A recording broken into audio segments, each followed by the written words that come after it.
Hello and welcome to Workhorse Wrestling Network. You are gathered with me today for the Raw recap. All right, so we started off the show with a promo from Sami Zayn. He addressed this triple threat being a battle of mind, body, and soul. Chad Gable being the mind, Bronson Reed being the body, and Sami Zayn being the soul, and to never bet against the soul. So then that leaded into a match with Sami Zayn and Chad Gable. Uh, they teased interference for a DQ, whatever. Uh, Maxine couldn't interfere. She didn't have the heart to get into it. Tozawa looked like he was going to interfere, but he didn't. But you know who did? Otis. Yep. And Gable picked up the win over Sami Zayn on Monday Night Raw, opening up the show. Next up, we had Braun Breaker taking on. Is it Kale? Hold on. Yeah, Kale Dixon. Like, Kale is a terrible. So, yeah, he got squashed. Ended with ref stoppage. And then Braun hit him again after the match was already over. Dixon gets carted off into an ambulance.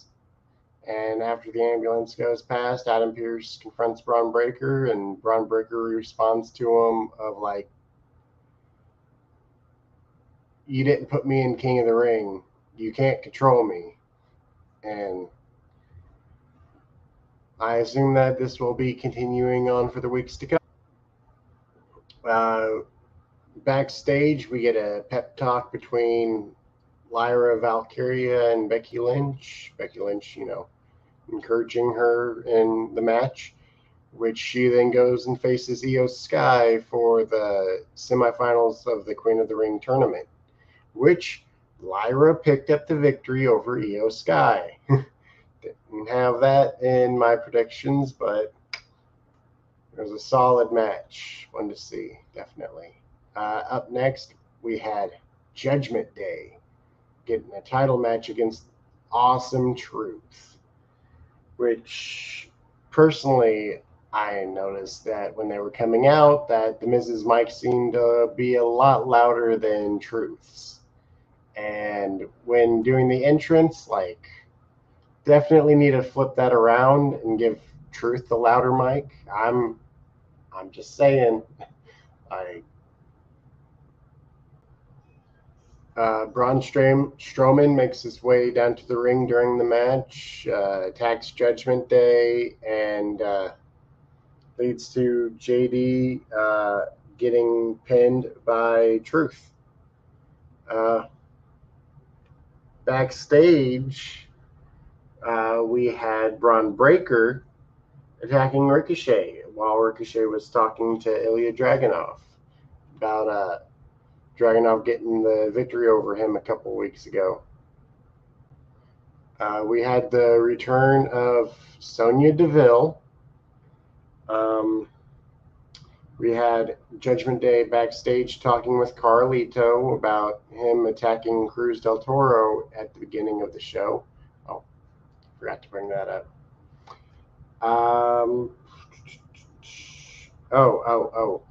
Said that they weren't the APA, that, like, protections earned, not given here. If you want to hide in Judgment Day's shadow, you got to earn your worth. And last week he earned his worth, and he needs to continue to do so if he wants to stick around. And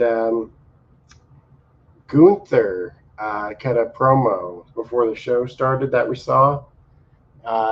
He did in the empty arena on Jey Uso for the main event tonight.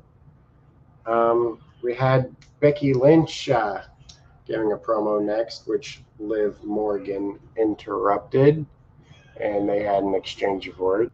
After that, we did have another interaction with Liv Morgan where she was talking to Lyra, and at one point she said, speaking of the devil, and motion behind Lyra, which I had assumed Sonya Deville was going to be there, but instead no one was there. Lyra turns back around and gets a punch in the face.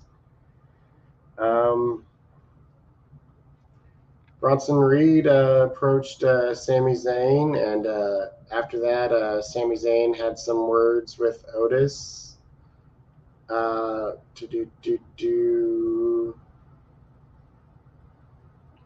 There was a #1 contenders match for the women's tag team titles, which was won by Baszler and Stark, pinning Maxine Dupree. And for the main event, we had the King of the Ring semifinal match for Raw, Jey Uso versus. And that all culminated in Gunther pinning Jey Uso and moving on to the finals to face either Tama Tonga or Randy Orton, which I'm going to guess right now it's going to be Randy Orton. Well, that was Raw. Make sure you tune in to the Cookout, tune in to Friday Night Fights, tune in to Saturday's Alright, and everything else that we have on the channel. Alright, well, see you on the next one. Peace.